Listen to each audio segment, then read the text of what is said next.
going on, y'all? Elementary school stories, part 4, the Flynn years. Um, Looking back on it, as much as I really didn't want to go to public school, it wasn't really that crazy of a transition. It was definitely some things to get used to because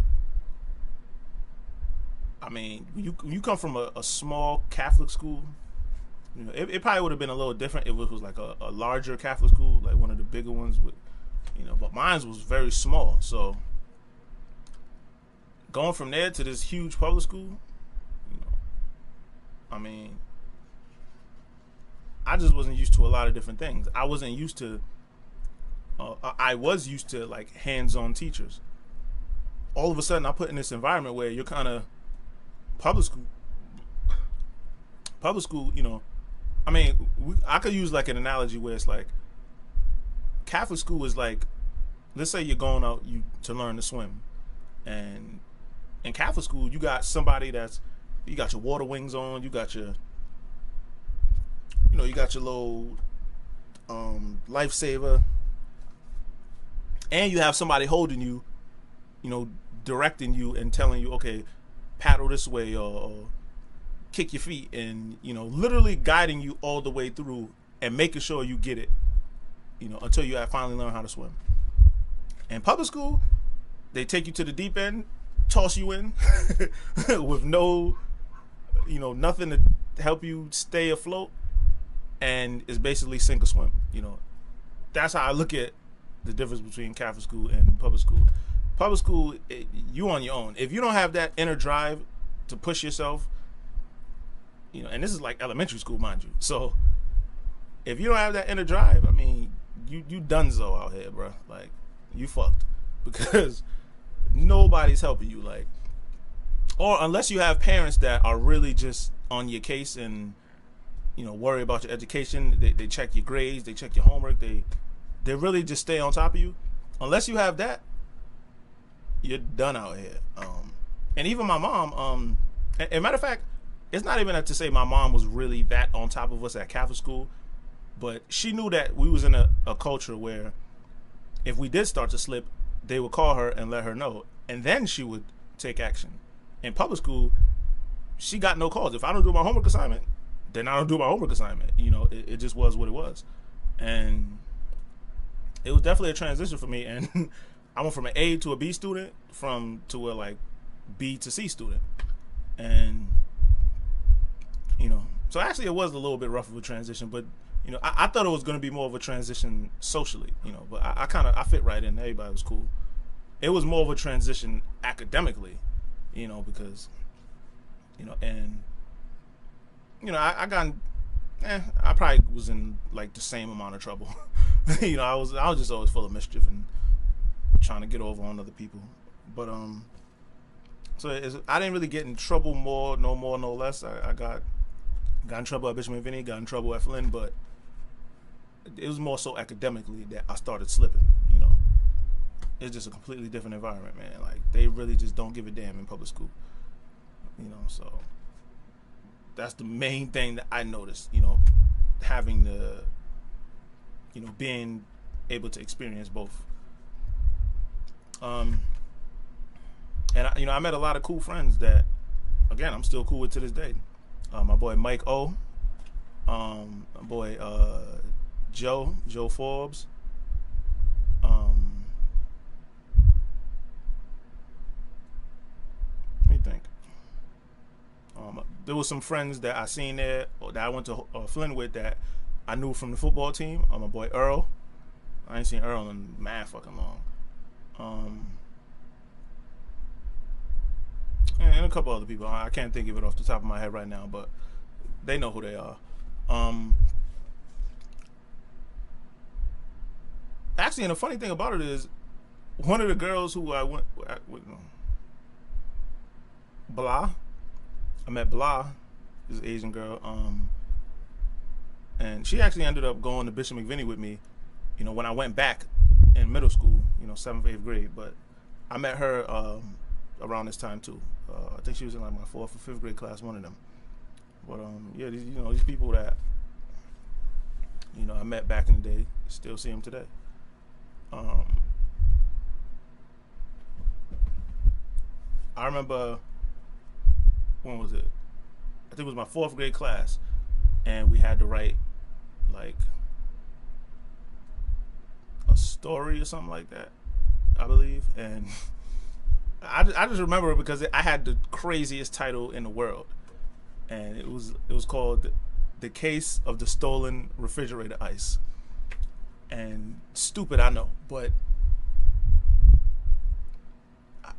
it's exactly what it sounded like. It was very straightforward. I wrote a story about somebody going in their freezer who put the water in the freezer at night, woke up in the morning, and the shit was gone. You know what I'm saying? I just remember because it's just the dumbass title, but that shit was just dumb as hell. They used to have us do all type of like stuff in 4th grade. Also remember that's when I first got like the whole take a plant home, keep it alive. For a matter of fact, I think that was a part of it. I think it was like a whole project. It wasn't even just like a thing. I somehow made it work. I don't know. I remember bringing the plant home, got like the plant food, was feeding it, and had to bring it back in school for like a project, something like that. And then I had to write a story to go along with it.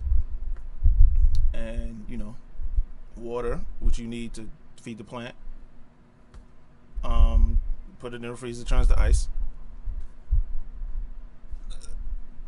If this sounds dumb as hell to you, it sounds dumb as hell to me too. I don't even remember what the fuck exactly why they made us do this, but that was mine in 4th grade. And anywho, moving right along, before I sound any more weirded than I already do.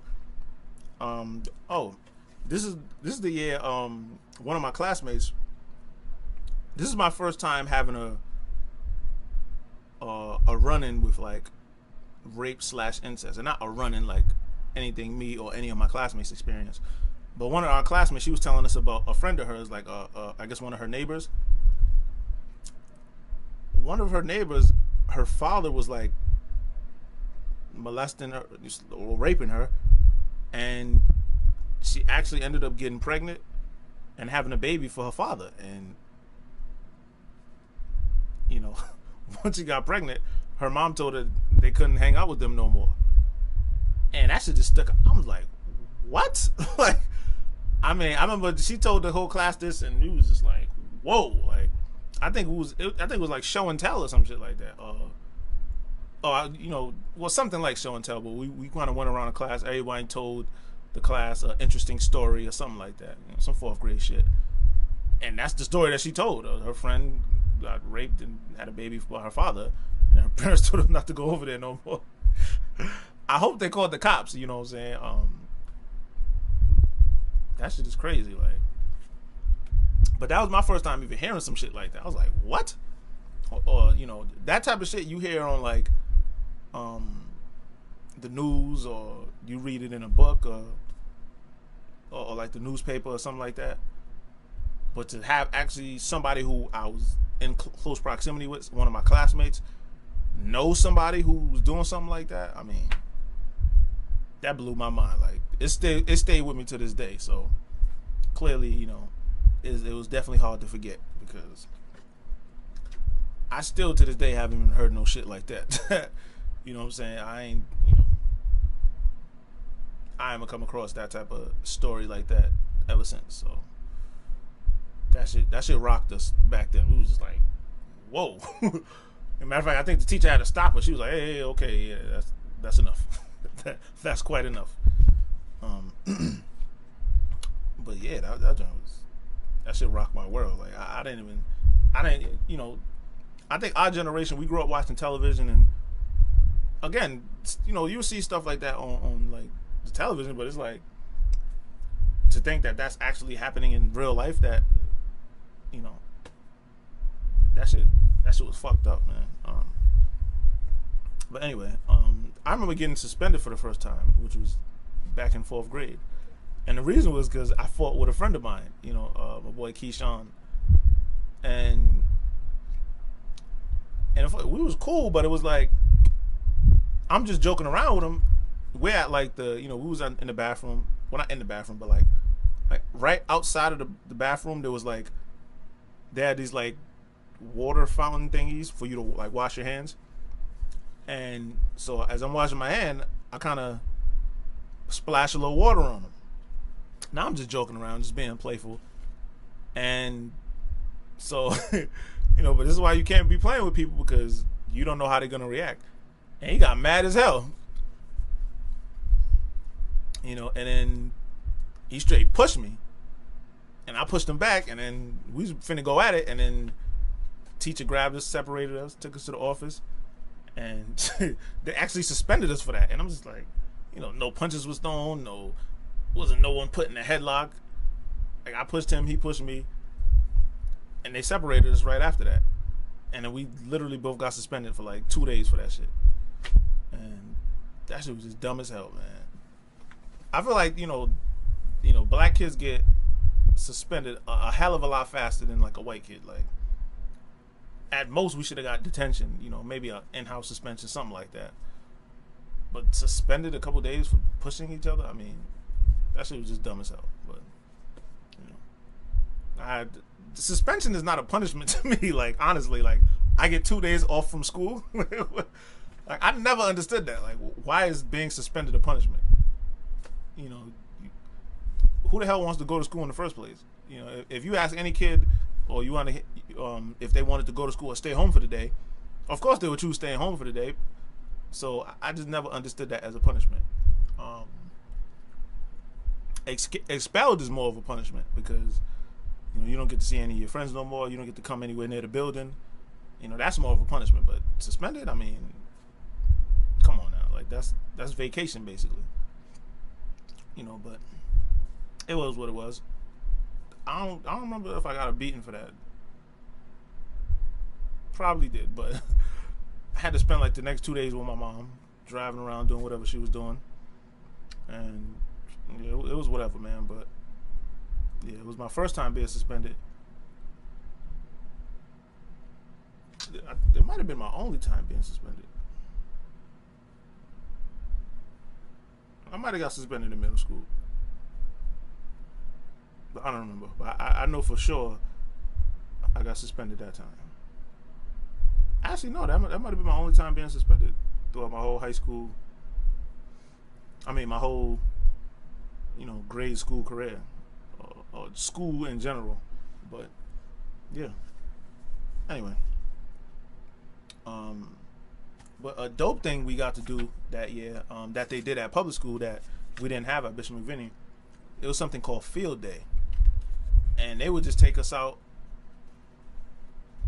to like this field, and they would have all these activities for us to do, like hacky sack races and football games and just all type of different like races, and it pretty was like one huge competition. And so we go out there for that day and just have a blast. So luckily I wasn't in trouble for that one, so I got to go and had a great time, participating in all the different events. I want to say they had like a capture the flag. Capture the flag is always dope outside. That football, hacky sack, there's all different type of outdoor games. I don't even remember, because I only got to go once, and I'm gonna tell you that in the next video, part 4, elementary school stories, the Flynn years. Peace. This is 4th grade, by the way. Yeah, that's pretty much all I can remember from 4th grade. So only other thing I can remember is that my sister had a class.